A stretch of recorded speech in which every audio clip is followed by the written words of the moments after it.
এখানে প্রচুর রসুন চাষ হয় না? এটা তো নাটোর এরিয়া। টোটাল মিলে 1.5 বিঘা আছে। 1.5 বিঘা জমি। আসলে রসুন একটি উপকারী মশলা, কার্সিনোজেনিক সেলের ডেভেলপমেন্টকে বাধাগ্রস্ত করে।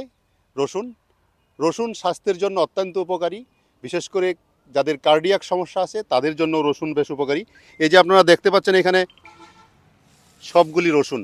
রসুন নিয়ে একটা কৌতুক প্রচলিত আছে, একটু বলতে চাই। সেটা হচ্ছে, এক ছাত্র পড়াশোনা করছে, একটা বইয়ের মধ্যে লেখা ছিল গার্লিক, প্রিন্টিং মিস্টেকে সেখানে যে অর্থটা এসছে হচ্ছে বসুন।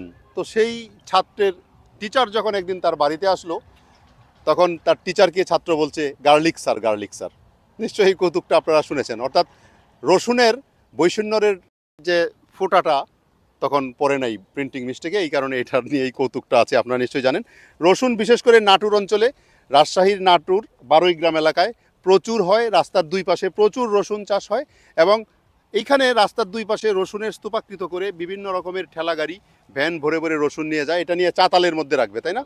চাতাল মানে হচ্ছে এরকম একটা মাচা করে মাথার উপর রেখে দেবে। তো মানে আপনার 4000 টাকা মন যাচ্ছে। 4000 টাকা মন। এটা কি আরো বেশি দামে পাওয়া পরে বিক্রি এটা করবেন? গতবার আপনার বিক্রি হয়েছে 12,000 টাকা মন পর্যন্ত গেছে। রসুন চাষ, আমাদের দেশে যে রসুন চাষ হয়, আমাদের দেশে যে রসুনের চাহিদা, তার সিংহভাগটাই পূরণ হয় হচ্ছে এই নাটোর অঞ্চল থেকে।